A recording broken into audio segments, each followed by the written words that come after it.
شاہی جامع مسجد، قصبہ بیہٹ، ضلع سہارنپور۔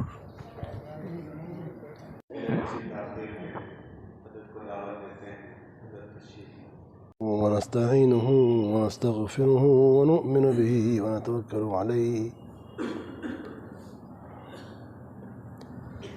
ونعوذ بالله من شرور أنفسنا ومن سيئات أعمالنا من يهده الله فلا مضل له ومن يضلله فلا هادي له ونشهد أن لا إله إلا الله وحده لا شريك له ونشهد أن سيدنا مولانا محمدا عبده ورسوله أعوذ بالله من الشيطان الرجيم بسم الله الرحمن الرحيم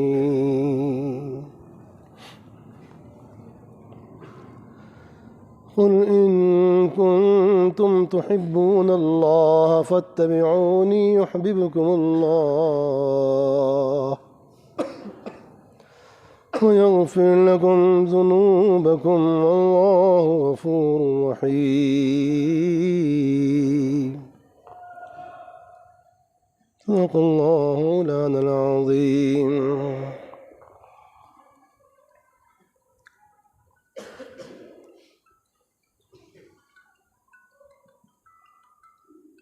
قابل صدر احترام واجب الاکرام میرے بزرگوں، معزز دوستو،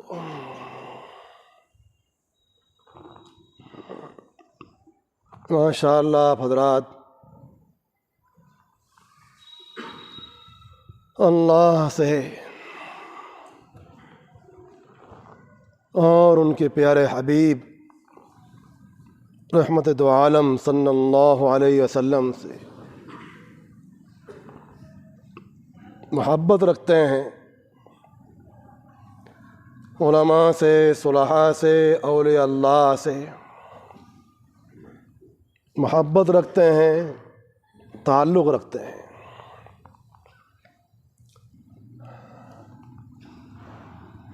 اس بات کا ذوق رکھتے ہیں کہ ہمیں بھی اللہ کی محبت حاصل ہو جائے اور رحمت عالم صلی اللہ علیہ وسلم کی محبت حاصل ہو جائے، اور الحمدللہ ہر ایمان والے کو اس بات کا جذبہ ہوتا ہے، شوق ہوتا ہے، اس کی طبیعت میں اس بات کا ولولہ ہوتا ہے۔ یہ اس کے ایمان کا تقاضا ہے، کیونکہ ایمان نام ہی ہے اللہ کی محبت کا۔ ایمان نام ہی ہے اللہ اور ان کے رسول علیہ السلام کی محبت کا۔ ایمان نام ہی ہے اللہ تعالی اور ان کے پیارے حبیب علیہ السلام کی معرفت کا۔ ایمان نام ہی ہے اللہ پاک اور ان کے پیارے حبیب علیہ السلام کی بات ماننے کا۔ اس لیے ہر ایمان والے کے دل کی گہرائی میں اللہ کی محبت کا بیج موجود ہے، اور وہ مٹی جس میں اللہ کی محبت کا بیج ہو وہ بہت قیمتی ہے۔ وہ زمین جس میں اللہ کی محبت ہو بہت قیمتی ہے۔ ایک زمین تو ہے اللہ کی ظاہری، جس پر تمام دنیا قائم ہے، عمارات بنی ہوئی ہیں، ہم چل رہے ہیں، پھر رہے ہیں، آباد ہیں. اس کا ایک طویل نظام ہے، اس کا بھی ایک بہت بڑا نظام ہے. اللہ پاک نے اس کو کیسے بنایا، کیسے جمایا، کیسے روکے ہوئے ہیں. بہت بڑا نظام ہے اللہ پاک کا.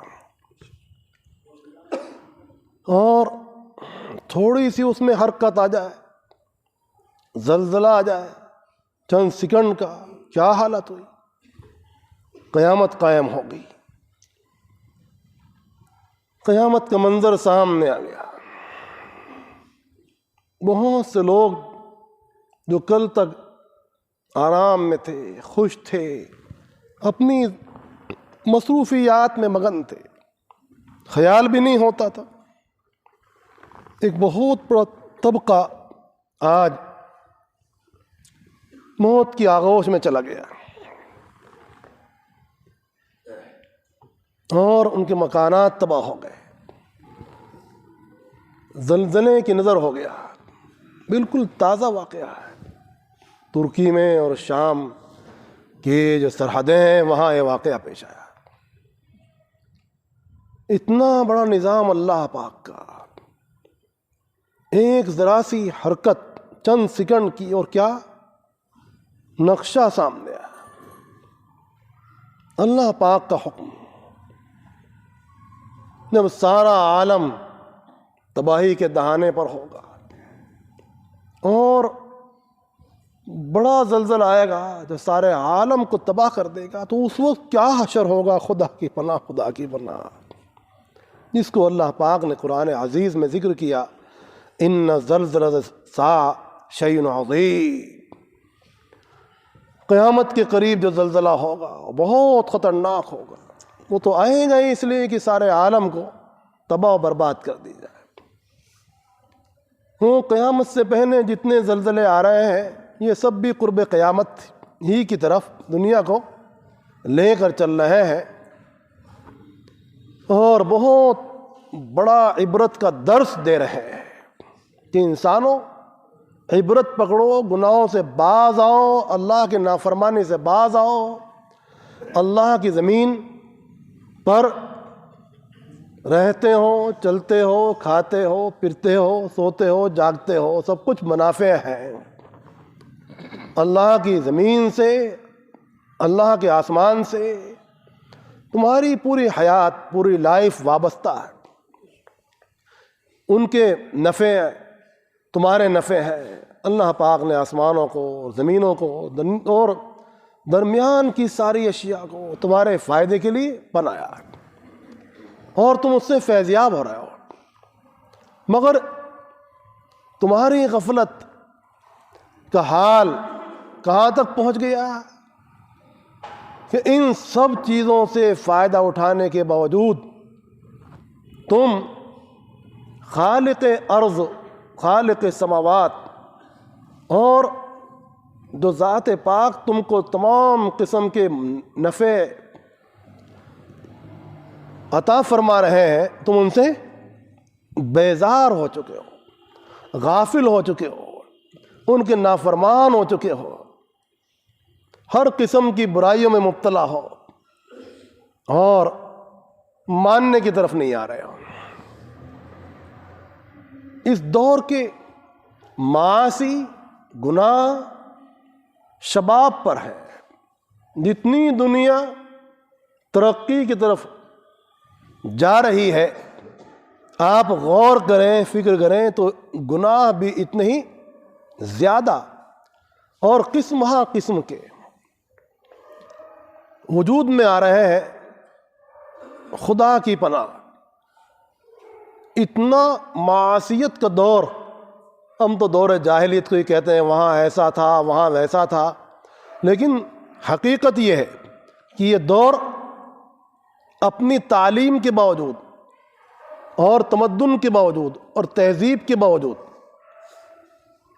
ظاہری طور پر ہے یہ سب چیزیں، اور حقیقت میں اللہ کی نافرمانی میں اور ان کے پیغمبر علیہ السلام کی نافرمانی میں، قرآن پاک سے انحراف، قرآن پاک سے اعراض اور دین سے بے رغبتی، بلکہ بیزاری، بلکہ ذہنی فکری ارتداد بہت ہی خطرناک حد تک پوری دنیا میں چھایا ہوا ہے، اور اس پر عریانیت اور بے حیائی کا جو سیلاب عظیم چل رہا ہے وہ بہت ہی خطرناک ہے۔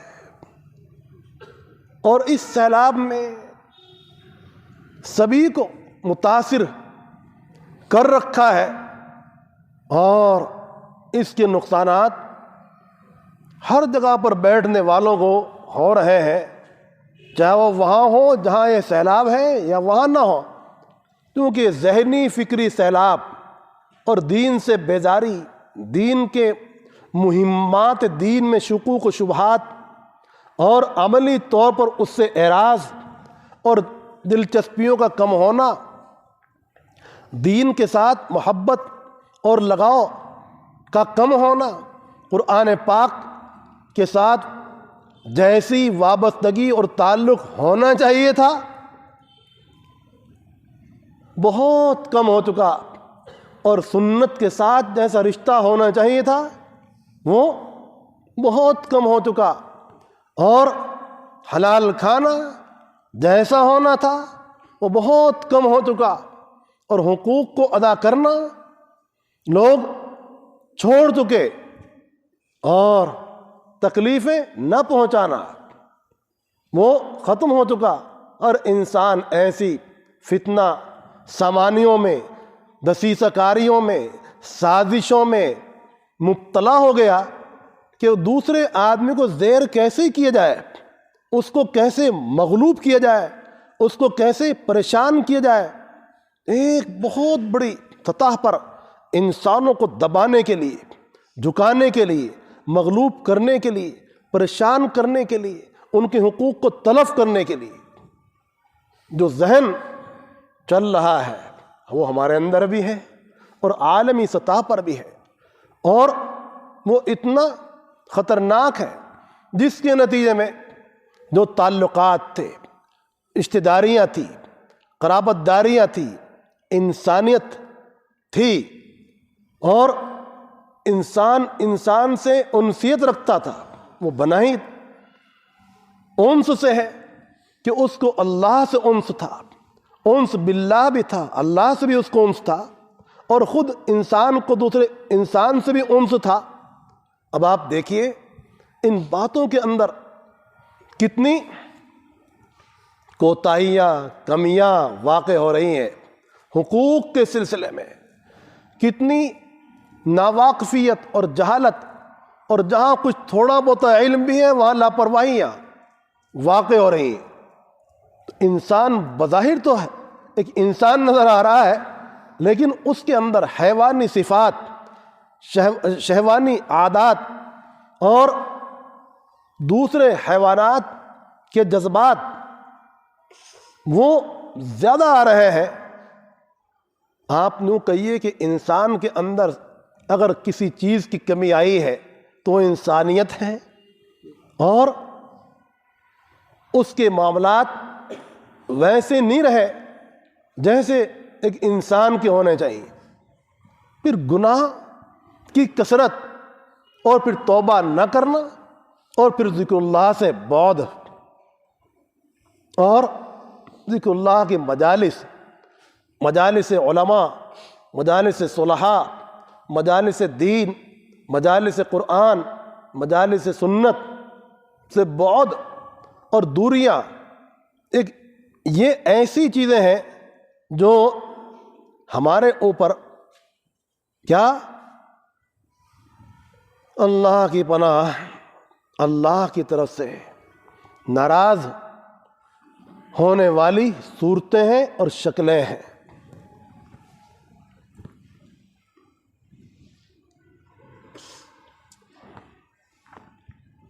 اور پھر ہم کیا سوچے بیٹھے ہیں کہ ہماری دعائیں، ہم دعا کریں اور علل فور اس کے نتیجے سامنے آ جائیں. یہ ہے نا ذہن، دعاؤں کے اندر جلدی کرتے ہیں. یہ وہ چیزیں ہیں جن پر ایک مؤمن کی زندگی کا مدار ہے. ایک تو یہ اللہ کی زمین ہے جو ظاہری زمین ہے. جب اللہ پاک نے پانی کو پیدا فرمایا، پھر اس پر زمین بنائی تو زمین حرکت کرنے لگی. فجعلت الارض تمید، زمین حرکت کرنے لگی. اللہ پاک نے اس کے اوپر پہاڑوں کو بنایا. جب پہاڑ وجود میں آئے تو فرشتوں نے کہا یا اللہ، اتنی بڑی مخلوق آپ نے بنائی ہے، کیا اس سے بھی طاقتور اور کوئی مخلوق ہے؟ تو اللہ پاک نے لوہے کو پیدا فرمایا. جب لوہا پیدا ہوا، فرشتوں نے دیکھا تو تعجب ہوا کہ یا اللہ، اتنی طاقتور آپ کی یہ مخلوق، یہ تو اس سے بھی زیادہ طاقتور ہے کہ پہاڑوں کو اس سے تراشا جاتا ہے، سرنگیں بنائی جا رہی ہیں، اور کیا سے کیا وجود میں آ رہا ہے. تعجب ہوا کہ یا اللہ، اتنی بڑی مخلوق آپ نے بنائی، کیا اس سے بھی زیادہ طاقتور کوئی مخلوق ہے؟ تو اللہ پاک نے آگ کو پیدا فرمایا. فرشتوں کو تعجب ہوا کہ تو مخلوق آگ لطیف بھی ہے، باریک بھی ہے اور خطرناک بھی ہے. کو لوہے کو آگ میں ڈالا جائے تو لوہا کیسے بھی آپ اس کو ڈھال لیتے ہو. فرشتوں کو تعجب ہوا، عرض کیا الہ العالمین، کیا اس سے زیادہ طاقتور آپ کی اور کوئی مخلوق بھی ہے؟ اللہ پاک نے پانی کو پیدا فرمایا. جب پانی پیدا ہوا تو فرشتوں نے کہا کہ اللہ، یہ تو آگ کو بجھانے کے لیے بہت آسان ہے. کتنی بھی آگ ہو اور مسلسل پانی اس پر برسایا جائے، آگ ختم ہو جائے گی. فرشتوں کو تعجب ہوا. فرشتوں نے کہا یا اللہ، کیا اس سے بھی زیادہ طاقتور، فل پاور اور کوئی مخلوق ہے؟ حق تعالی شانوں نے ہواؤں کو پیدا فرمایا کہ وہ اور زیادہ لطیف مخلوق ہے، اور ہوائیں جب چلتی ہیں تو پہاڑوں جیسی عمارات کو ہلا کے رکھ دیتی ہیں. جو پرانی قوم پر اللہ کے عذاب آیا اور کتنی خطرناک کہ ہفتوں تک وہ ہوائیں چلی، وہ طوفان چلے، اور آگ وہ اللہ کے خزانوں میں سے جو ہواؤں کے خزانے ہیں، لہو مقالید السماوات والارض، جو اللہ پاک کے خزانے ہیں ہر چیز کے، اس میں سے صرف ایک پورے کے بقدر اس کا ظہور ہوا، اور وہی کنٹرول ہونا مشکل ہو گئی. کیا حشر ہوا، اور بڑے بڑے طاقتور انسانوں کو اس نے پچھاڑ دیا. علماء نے لکھا ہے کہ ان کے ابدان اتنے بڑے تھے، ان کا صرف منہ اتنا بڑا ہوتا تھا جتنی ہماری آج پوری باڈی ہے نا، اتنا تو ان کا منہ ہی ہوتا تھا. اور ایک ایک انسان کھجور کے تنوں جیسا ہوتا تھا. کانا اعجاز النخل خاویہ، جو قرآن پاک نے بیان کیا. ان کے ہاتھ جب پھیلاتے تھے تو معلوم ہوا کہ کافی دور تک تو ان کے ہاتھ ہی چلے گئے. ایسے طاقتور لوگ جب پہاڑوں کو تراش دیا کرتے تھے، ان کے مکانات جیسے آپ کی 2 منزلہ عمارت بن رہی ہے نا، ایسے ان کے مکانات ہوتے تھے پہاڑوں کے اندر، اور وہاں ان کی بود و باش ہوتی تھی، رہائش ہوتی تھی، اور وہاں ان کی اپنی ترتیب کے ساتھ سب چیزیں ہوتی تھی. یہ اور وہ کہا کرتے تھے من اشد منا قوہ، ہم سے طاقت والا کون ہے؟ یہی ان کو غرور تھا. اللہ کا جب عذاب آیا، سب ایسا ہو گیا کالم یغنو بالامس، گویا کہ کل آباد ہی نہیں تھے. خدا کی پناہ، خدا کی پناہ. فرشتوں کو تعجب ہوا کہ یہ تو واقعی لطیف بھی ہے اور طاقتور بھی ہے. یا اللہ، اس سے بھی زیادہ اور کوئی مخلوق ہے طاقتور؟ حق تعالی شانہ نے فرمایا ہاں، وہ صدقہ اور خیرات ہے جو ایک مؤمن کرتا ہے ایمان کے ساتھ. وہ سب سے طاقتور مخلوق ہے، اس لیے کہ صدقہ اور خیرات یہ ایسی چیز ہے کہ اللہ کے غصے کو کم کرنے والی شے ہے، اور اللہ کا غضب وہ سب سے طاقتور ہے. نہ اس کے سامنے ہوائیں ہیں، نہ پانی ہے، نہ آگ ہے، نہ زمین ہے، نہ پہاڑ ہے، کچھ بھی نہیں ہے. آج اس باب میں بھی ہم سے بڑی کوتاہیاں واقع ہو رہی ہیں. ایک تو یہ اللہ کی ظاہری مخلوق زمین ہے، اور ایک اللہ کی باطنی زمین ہے. وہ باطنی زمین کیا ہے؟ وہ باطنی زمین وہ ایمان والوں کے قلوب ہے، بلکہ یوں کہیے کہ سارے انسانوں کے قلوب ہے. سارے انسانوں کے جو قلوب ہے وہ اللہ کی باطنی زمین ہے، اور وہ اللہ پاک نے صرف اور صرف اپنی محبت کے لیے اس کو بنایا ہے. اب اگر اس کے اندر خس و خاشاک بھرا جائے اور دنیا بھر کی چیزیں اس میں ڈاؤن لوڈ کی جائیں تو یہ کیسا ہوگا؟ جیسا کہ ایک شخص بڑے شوق سے اس نے مال اکٹھا کیا اور بڑے شوق سے اس نے تجوری تلاش کی، بڑی عمدہ، بڑی سلیقے والی، بڑی حفاظت والی، اور لا کر اس کو ایک خاص جگہ پر رکھا، اور مخصوص جگہ پر جہاں اس کی نظر میں پہنچ نہ ہو، جس کی وہ پہنچ نہیں چاہتا، وہاں رکھا، اور لا کر اس تجوری کے اندر کوڑا کباڑ اور خس و خاشاک اور ردیوں کا ٹوکرا بھر دیا. تو آپ اس کو کیا کہو گے کہ یہ تو بڑا ہی عقل مند انسان ہے، اس نے تجوری کا تو بڑا زبردست فائدہ اٹھایا ہے. ایسی مثال ان لوگوں کی ہے جو اپنے قلوب میں جو خالص اللہ کی محبت کے لیے، اللہ کی معرفت کے لیے، اللہ کے ذکر کے لیے، اللہ کے نور کے لیے، نور ایمان کے لیے، نور اسلام کے لیے، نور قرآن کے لیے، نور سنت کے لیے، نور شریعت کے لیے پیدا کیا گیا ہے، اس میں دنیا بھر کی معلومات، دنیا بھر کی اشیاء، دنیا بھر کی تصویریں تو بٹھا دے، اور نہ ہو تو کیا نہ ہو، اس میں اللہ کی محبت نہ ہو اور اللہ کا عشق نہ ہو، تو سوائے افسوس کے اور محرومی کے اور کیا ہو سکتا ہے؟ ہمارے یہ حضرات اسی بات کی طرف توجہ دلاتے ہیں کہ تم اللہ کے ولی بن جاؤ. وہی اللہ کے ولی نہیں تھے، آپ بھی اللہ کے ولی بن سکتے ہو.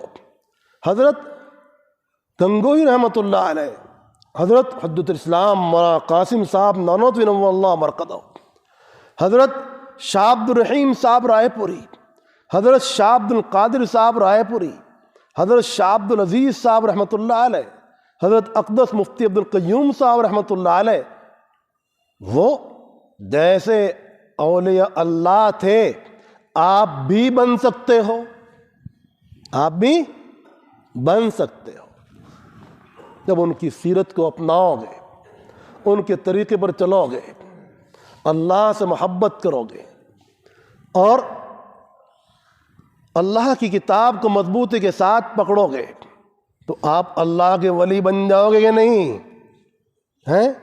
اللہ کے ولیوں کو دیکھنے کا جذبہ تو ہر ایک مؤمن میں ہے. ہاں، دیکھنے کا فائدہ بہت ہوتا ہے، ضرور ہوتا ہے، ایسا نہیں کہ ان کی زیارت کا فائدہ نہ ہو، ممکن ہی نہیں. ان کی زیارت سے انسان کو دین کے اندر ایک شوق پیدا ہوتا ہے.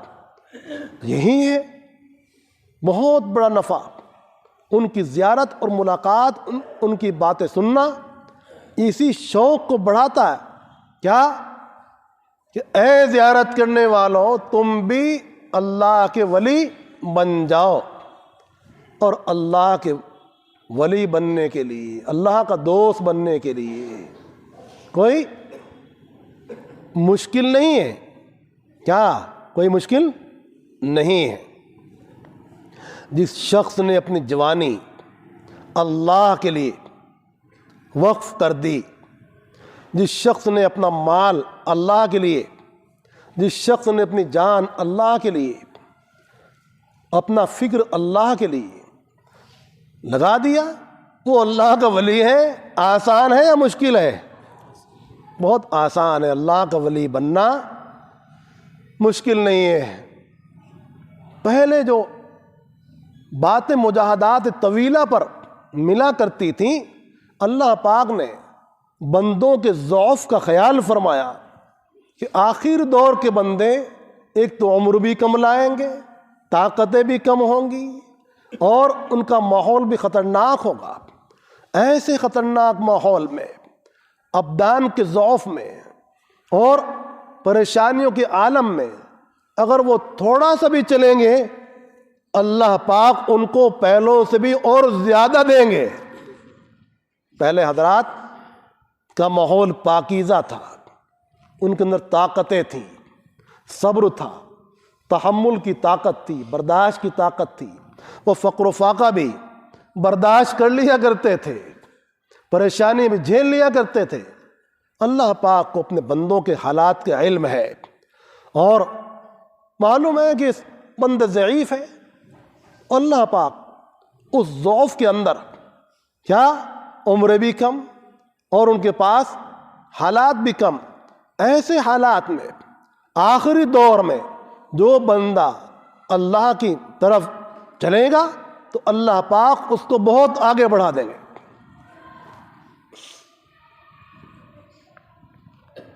ضرورت ہے اس بات کی کہ جذبہ پیدا کیا جائے، شوق پیدا کیا جائے کہ ہمیں اولیاء اللہ کو مضبوط پکڑنا ہے اور ان کے طریقے پر چلنا ہے. اور ان کے طریقے پر چلنے کے لیے چند باتیں یاد کر لیں. اب آپ کو باتیں یاد کرنی ہے. کیا؟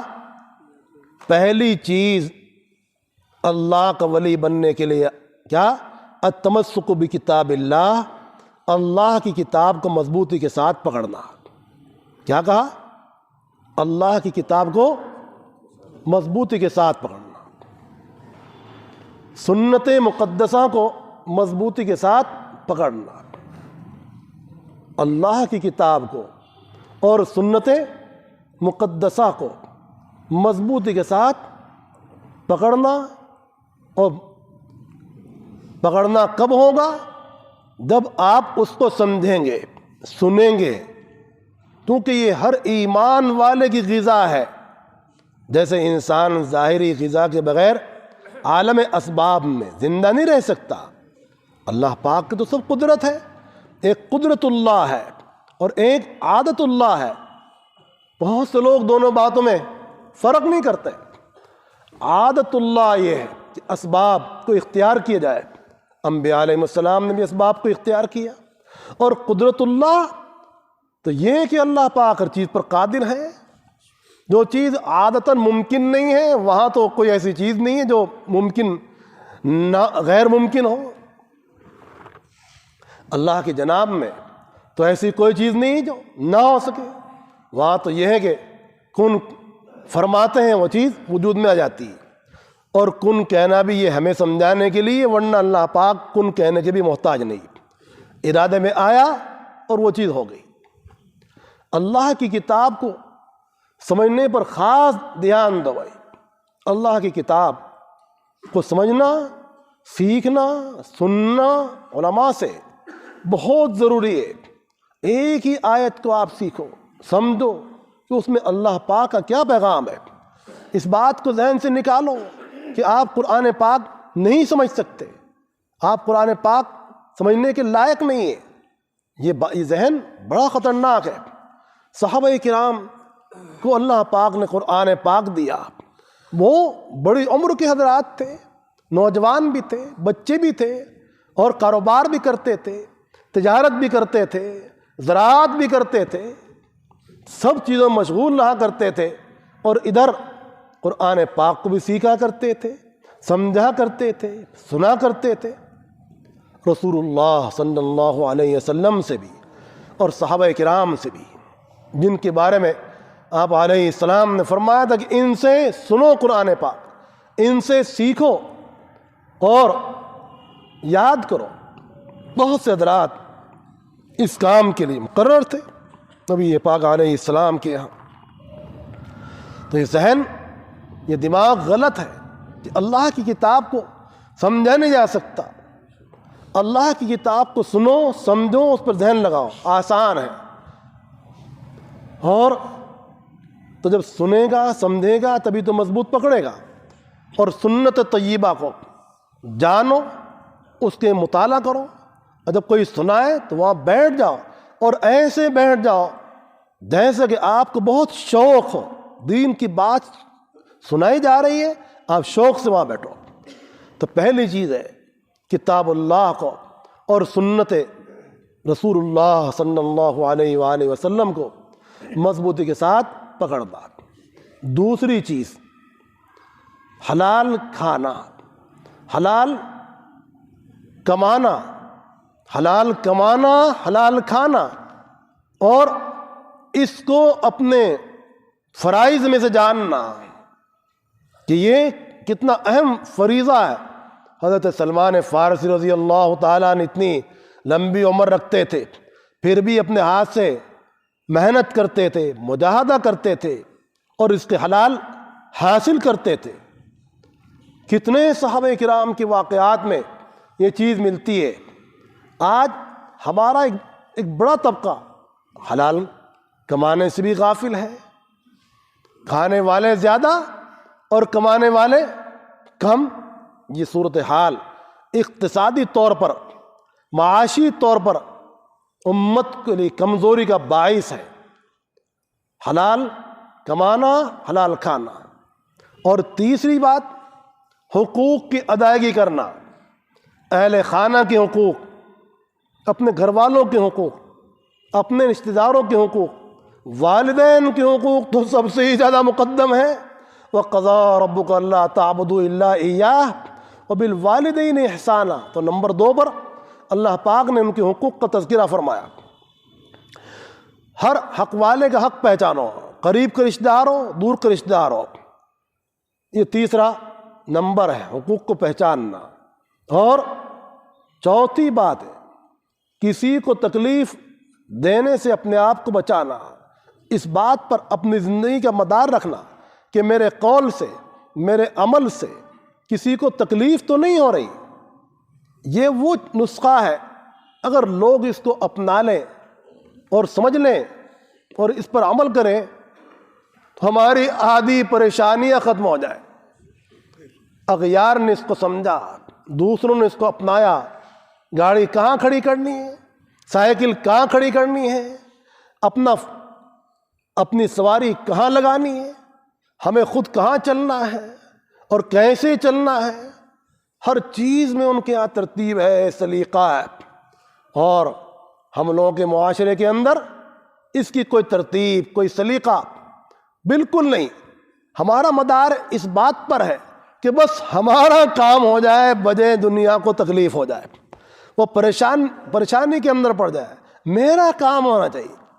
اور لوگوں کا معاشرہ اس پر مبنی ہے، جن کو ہم اغیار کہتے ہیں، کہ کسی اور کو پریشانی تو نہیں ہو رہی، کسی اور کو تکلیف تو نہیں ہو رہی، آپ کا کام پہلے ہو جائے، آپ پہلے چلیں، آپ پہلے بیٹھیں، آپ یہ کام پہلے کر لیں۔ وہ اغیار جن کو ہم یہ سمجھتے ہیں کہ وہ بہت دور ہے دین سے، ان کے یہاں یہ اخلاق آ رہے ہیں، اور ہم لوگوں کے یہاں یہ اخلاق نکل رہے ہیں۔ یہاں حالانکہ اسلام کی بنیادوں میں کیا ہے؟ اخلاق ایک بہت بڑا نمبر ہے۔ رسول اللہ صلی اللہ علیہ وآلہ وسلم نے جہاں یہ فرمایا بعثت معلما، کہ مجھ کو معلم بنا کر بھیجا گیا ہے، وہیں رسول اللہ صلی اللہ علیہ وآلہ وسلم نے یہ بھی فرمایا بعثت لأتمم مکارم الاخلاق، میں مکارم اخلاق کو مکمل کرنے کے لیے بھیجا گیا، اور اسلام کی اشاعت میں اخلاق ہی اصل ہے۔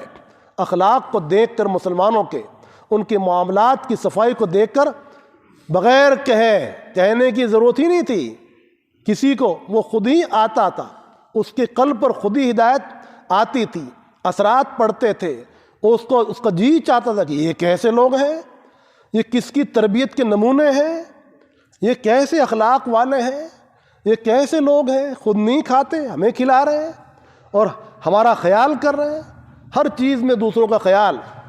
ایک طبقہ بھی اس بات کو اگر اپنا لے تو چند دن میں ان کو اس بات کا نتیجہ سامنے آئے گا کہ یہ لوگ کیسے ان کے اندر تربیت آئی ہے، اور یہ نمونے ہیں پیغمبر علیہ السلام کے اخلاق کے، صحابہ کرام کے اخلاق کے، اولیاء اللہ کے اخلاق کے۔ وَيُؤْثِرُونَ عَلَىٰ أَنفُسِهِمْ وَلَوْ كَانَ بِهِمْ خَصَاصَةٌ، یہی تو صفت تھی صحابہ کرام کی۔ صحابہ کرام کے اخلاق، ان کے اعمال اتنے زبردست تھے کہ وہ اس مقام پر تھے کہ بظاہر فرش پر چلتے ہوئے نظر آتے تھے اور حقیقت میں عرش پر رہتے تھے۔ بظاہر فرش پر اور حقیقت میں عرش پر، بظاہر مخلوق میں شامل اور حقیقت میں اللہ سے واصل۔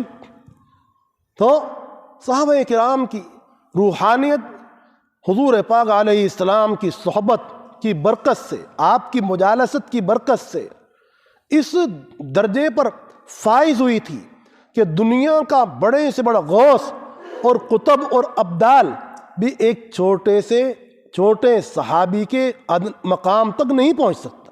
ساری زندگی کے اس کے اعمال، اس کا پڑھنا پڑھانا، اس کی عبادت، تقوی، زہد، سب کچھ اس کی خدمات دینیات ملا کر بھی وہ اس ایک نظر کا مقابلہ نہیں کر سکتا جو کسی صحابی کی رسول اللہ صلی اللہ علیہ وآلہ وسلم کے چہرے اقدس پر پڑی تھی۔ اس کا کیا جواب اور اس کا کیا بدل اس کے پاس ہے؟